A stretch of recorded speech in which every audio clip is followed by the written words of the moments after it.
Jadi memang wajarlah semua kebakaran jenggot ya. Mereka berusaha menyembunyikan apapun alasannya. Saya bilang mereka ya. Saya belum bilang ini Pak Jokowi. Mereka lah, karena mereka udah pasti KPU kan gitu kan. Nah, saya nggak tahu di belakang mereka, kita tentu nggak boleh berspekulasi. Selaku peneliti kan saya nggak berani berspekulasi. Bisa tidak mengasih juga, bisa. Seperti itu. Artinya bisanya gini, ada konsekuensi yang mereka tanggung. Daripada ngasih, konsekuensinya A. Kalau nggak dikasih konsekuensi B, ternyata lebih rugi A. Kan gitu. Mendingan mereka pilih B. Bisa seperti itu. Baik, terima kasih ya. Jadi memang ini kan jalan baru ya, menempuh persidangan sengketa informasi publik ya. Sebelumnya kan pada DNO itu ya banyak ya persidangan-persidangan. Karena memang saya merasa bahwa kalau kita bicara ijazah, maka kita bicara informasinya. Makanya saya ambil tempuh jalan sidang KIP. Nah, menuju sidang KIP ini apa? Ada tahapan-tahapan, nggak bisa langsung main gitu aja, langsung main sidang KIP daftar enggak. Tapi saya itu pertama-tama itu harus meminta dokumen dulu melalui PPID, Pejabat Pengelola Informasi dan Dokumentasi di Badan Publik. Nah, ini harus di Badan Publik ya. Yang saya curigai, saya yakini harusnya menyimpan dokumen itu, dokumen ijazah yang dipakai selama jadi calon presiden atau calon gubernur atau calon wali kota. Itu dia ya. Jadi clue-nya memang adalah dokumen publik. Artinya gini, ini ranahnya ini bukan dokumen ijazah asli, tapi dokumen yang divalidasi oleh pemerintah, oleh lembaga resmi negara, yaitu KPU. Nah, ini akan menjadi dokumen penting karena ini resmi. Meskipun ini tidak sama nilainya dengan asli, tapi ini sudah cukup untuk legalitas mau apapun kita, misalnya mau melaporkan bisa, karena resmi dari KPU. Seperti itu. Dan juga kita juga bisa analisis terbatas untuk dokumen-dokumen ini, ya seperti analisis font ya, tulisan, jenis tulisan itu bisa kita cek juga analisis holos. Itu semacam ada apa perbedaan digital printing dengan mesin cetak, itu ada itu nanti kelihatan tuh, ada itu aura apa kalau digedein sampai 400 sampai 800 kali itu ketahuan, kelihatan nanti tuh di jenis-jenis di tipe-tipe hurufnya itu. Seperti itu. Dan sayangnya memang karena ditutupi 9 item ini, sebenarnya yang paling utama itu 3 item di situ, 4 item yang itu sama sekali memang tidak apa ya, yang harus kita lihat baru bisa dianalisis, yaitu tanda tangan dan tanggal dilegalisir oleh dekan yang bersangkutan. Nah, nama dekannya kan kasih tunjuk. Nah, seperti itu. Itulah kira-kira apa urgensinya ya. Makanya saya minta waktu itu ke PPID KPU. Ini tidak langsung dikasih, ada 8 kementerian lembaga yang saya minta, sebenarnya 8 ya. Itu ada saya bagi 2 klaster itu Pak. Klaster pertama itu klaster arsip, berada di bawah naungan Undang-Undang Kearsipan, yaitu ANRI, Arsip Nasional Republik Indonesia, dan LKD. LKD ini Lembaga Kearsipan Daerah di DKI dan di Solo, di Surakarta. Ini klaster pertama. Klaster kedua adalah pencipta arsip, yaitu KPU, KPUD DKI Jakarta dan KPU Kota Surakarta. Nah, saya minta semua ini. Tahap pertama saya ditolak habis, semua nggak mau. Alasannya rahasia lah, tidak menguasai lah, ya kan? Nah, sesuai dengan Undang-Undang KIP kita nggak boleh patah arang. Saya lanjutkan dengan melakukan yang namanya keberatan. Keberatannya bukan ke PPID tapi ke atasan PPID. Nah, atasan PPID biasanya itu jabatan struktural tertinggi selain apa ya, politis ya. Itu seperti misalnya sekjen, sekda. Nah, saya komplain ke mereka. Dan uniknya semuanya juga menolak. Berarti kan satu level ke atas menolak. Nah, disinilah baru masuk namanya peranan dari Komisi Informasi Pusat, yaitu bertugas untuk menyelesaikan sengketa informasi. Karena saya merasa tidak dapat dokumen, saya merasa kurang puas, saya sengketakan ini ke Andri awalnya. Kenapa ke Andri? Ya, karena mestinya menurut Undang-Undang Kearsipan, dokumen-dokumen salinan ijazah Bapak Jokowi itu harusnya sudah sampai di Andri saat ini, di arsip. Karena sudah melebihi masa statisnya, sudah melebihi masa dinamisnya, retensinya. Ya, itu juga seharusnya sudah ada di Lembaga Kearsipan Daerah, yaitu Perpustakaan dan Arsip, Dinas Perpustakaan dan Arsip DKI Jakarta. Karena ini juga sudah lebih, dan terlebih lagi ini juga seharusnya sudah ada di Lembaga Kearsipan Kota Surakarta. Seperti itu. Nah, saya minta ini semua ya. Ternyata memang waktu di persidangan pertama permintaan kita ditolak, hakim ditolak majelis komisioner karena memang apa? Terbukti memang Andri tidak punya ini barang. Kenapa? Karena belum dikasih KPU. Nah, kita kejar KPU-nya. Ternyata KPU benar ngaku. KPU memang kami belum menyetor namanya salinan ijazah itu. Belum disetor mereka. Meskipun mereka sudah 17 kontainer, 17 kali menyetor dokumen, tapi satu lembar ini nggak dikasih katanya. Bayangkanlah satu kontainer itu isinya apa? Hasil pemilu, ya kan? Kotak suara, bekas coblos-coblos itu kan disimpan, diarsipkan itu, nggak boleh dibakar, nggak boleh dimusnahkan.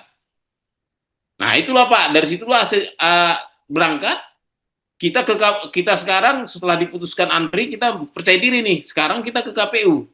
Di KPU kita kejar. Nah, di KPU di tengah jalan begitu saya daftarkan kita sengketa kita, sebelumnya dia kasih tuh yang waktu saya di KPU waktu saya melakukan keberatan itu dikasih yang dokumen 2019 ya.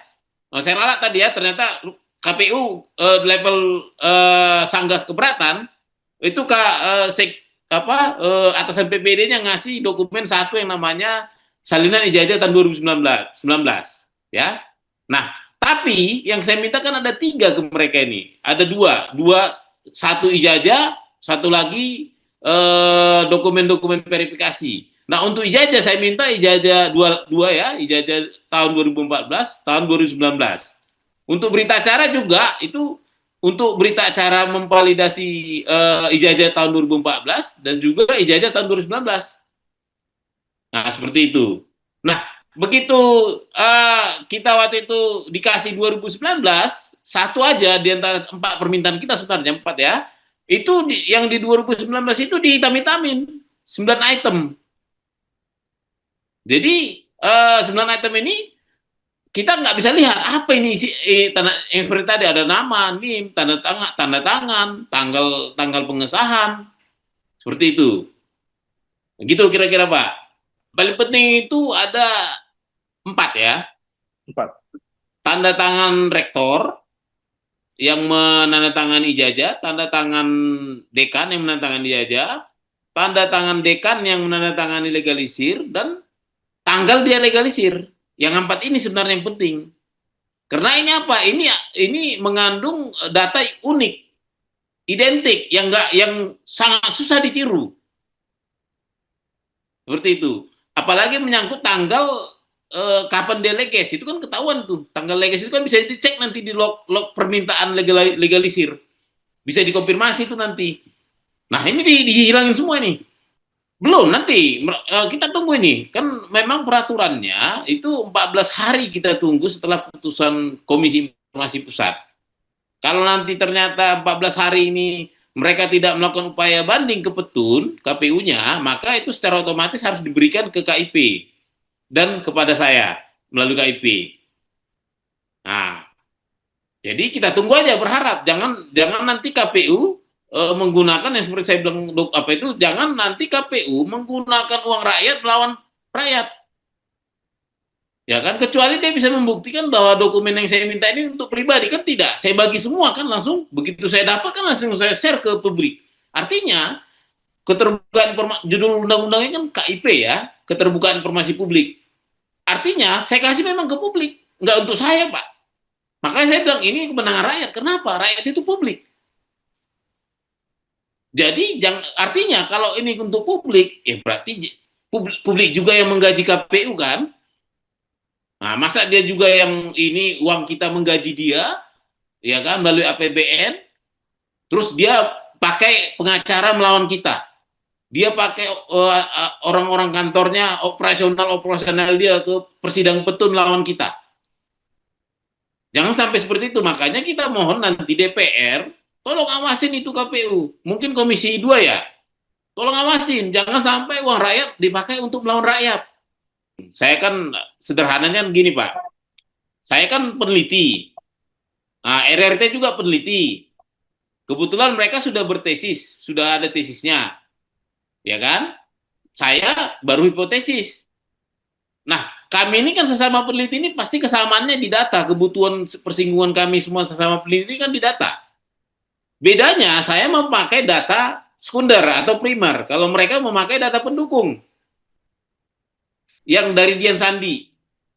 Nah, uniknya di tengah jalan begitu saya dapat data sekunder, mereka juga dapat meneliti data pendukung Dian Sandi, ini sama.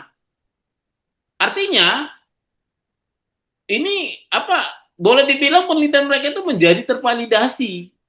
Nah, sekarang tinggal kita lihat aja nanti. Saya kan bilang hampir sama ya, mirip ya. Kenapa tanda tangan belum kita lihat?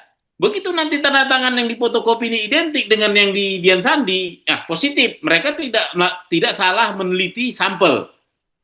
Walaupun mungkinnya sumbernya berbeda, tapi itu data yang tervalidasi, yang sudah dikoreksi oleh fotokopi salinan resmi data sekunder dari KPU. Seperti itu. Ini akan jadi bukti kuat nanti di argumen kita kalau jadi nanti pengadilan ini kita akan bilang bahwa mungkin awalnya salah bahwa yang dipakai adalah data pendukung, tapi karena ini sama, ya berarti kan outputnya sama, kesimpulan tidak boleh salah. Kecuali tadi datanya berbeda, ternyata enggak. Kalau datanya tadi beda, ya kesimpulan menjadi beda. Bisa jadi dibilang kesimpulannya adalah tadi tuh pencemaran nama baik dan yang disangkakan ke mereka ya, seperti itu, fitnah dan pencemaran nama baik sama undang-undang ITE ya. Jadi memang wajar lah semua kebakaran jenggot ya. Mereka berusaha menyembunyikan apapun alasannya. Saya bilang mereka ya, saya belum bilang ini Pak Jokowi, mereka lah, karena mereka udah pasti KPU kan gitu kan. Nah, saya nggak tahu di belakang mereka, kita tentu nggak boleh berspekulasi, selaku peneliti kan saya nggak berani berspekulasi. Yang jelas KPU sudah berusaha 2 kali gagal. Usaha pertama adalah mengeluarkan peraturan keputusan KPU 731 untuk mencegah permintaan saya. Ya kan? Akibatnya rakyat protes. Karena rakyat protes, ya, keputusan 731 dicabut. Nah, usaha kedua dikasih ke saya dokumennya, tapi disembunyikan yang 9 item. Ya kan? Itu usaha kedua. Sekarang gagal lagi. Nah, mereka tinggal pakai untuk kalau memang mereka benar-benar berniat untuk tidak mengasih barang ini ke publik, pasti mereka pakai tahap kepetun. Kalau mereka kalah kepetun, mereka akan usahakan lagi namanya ke Mahkamah Agung, banding. Nah, ada kejadian sudah pun di Mahkamah Agung dan di PK, mereka kalah, mereka bisa tidak mengasih juga, bisa. Seperti itu. Artinya bisanya gini, ada konsekuensi yang mereka tanggung. Daripada ngasih, konsekuensinya A. Kalau nggak dikasih, konsekuensinya B. Ternyata lebih rugi A. Kan gitu. Mendingan mereka pilih B. Bisa seperti itu. Artinya, ya mau nggak mau, kan ini yang di KPU ini kan runutan data yang tidak boleh dihapus jejaknya. Dari bayangkanlah, barang yang di UGM itu dipakai di 2005, dipakai 2010, dipakai 2012, 2014, dan 2019. Ini jejak ini sangat susah mengatur ini supaya sama semua, karena ini mengandung rekaman-rekaman waktu setiap 5 tahun sekali, seperti itu Pak. Nah ya gini ya Pak, saya kan dari awal sudah menegaskan bahwa penelitian saya itu hanya range yang dilindungi oleh undang-undang domain publik ya. 2 yang saya pakai yaitu Undang-Undang Keterbukaan Informasi Publik dan Undang-Undang Kearsipan. Dalam hal ini saya terbatas ya untuk domain publik. Nah, karena saya dapat dokumen primer, Paling tidak primer ya, tapi sekunder sudah pasti. Kalau primer itu kan biasanya sudah lebih apa? Lebih mirip dengan aslinya, apalagi ukurannya. Kalau yang saya peroleh kan sekunder yang kopi, dari asli, kan gitu kan? Nah, jadi saya ukuran yang dikasih ke saya itu A4. Jadi seharusnya justru menurut saya ukuran kertas ijazah aslinya itu kan lebih besar dari A3, sekitar A3 mungkin ya ukurannya ya. Nah, artinya dokumen sekunder ini tetap bisa kita analisis. Dokumen sekunder ini. Ini akan membukakan tabir-tabir ketidakkonsistenan. Kalau nanti benar ya, kita akan cek nanti nih, runut nanti semua ini. Tanda tangannya benar nggak, dekannya tanda tangannya otentik nggak. Bayangkanlah Pak, kalau nanti dokumen ini beredar, semua mahasiswa UGM yang tahun 1985 lulusnya akan ngecek ijazahnya. Mirip nggak tanda tangannya ini?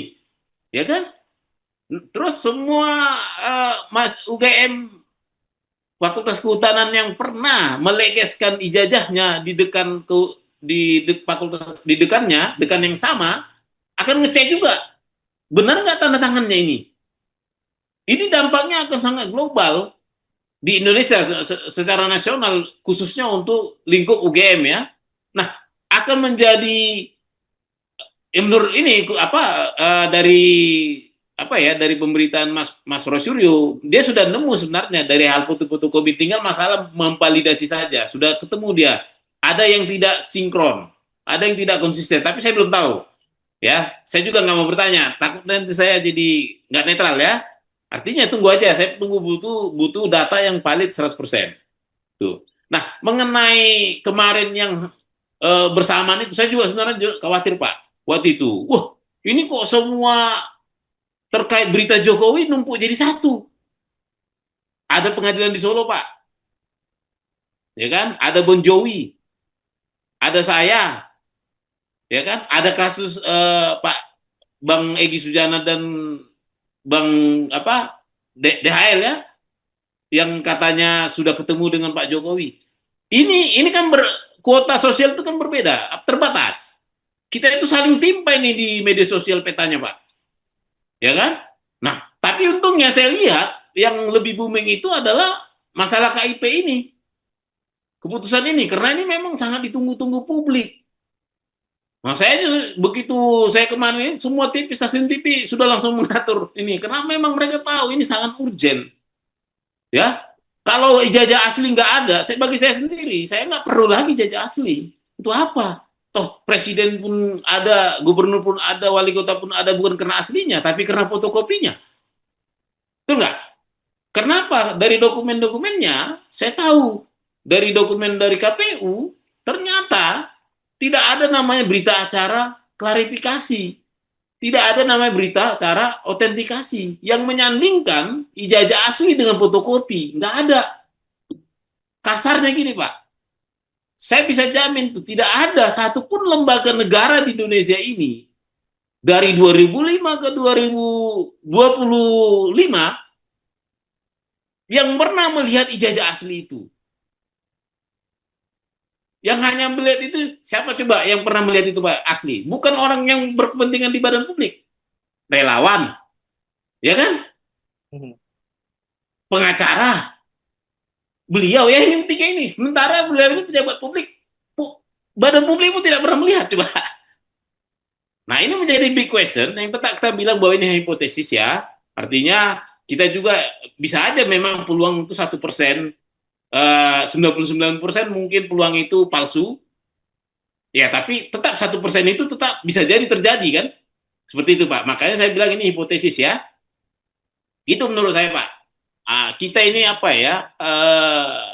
Kita ini dari sekarang kita harus tanamkan bahwa masalah ijazah Pak Jokowi itu masalah kecil Pak.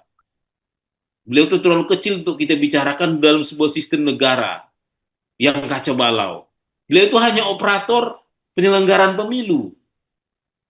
Operator penyelenggara pemilu itu banyak Pak, dimulai dari MK paling tinggi, KPU, DKPP, Bawaslu, Presiden, DPR, ya kan?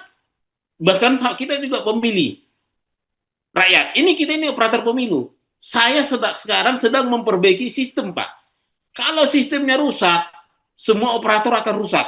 Kenapa? Operatornya kan tinggal menjalankan sistem. Kalau dia tidak mengikuti sistem, maka operator akan rusak. Mau siapapun operatornya Pak, saya jamin akan rusak. Makanya Pak, kita kawal ya.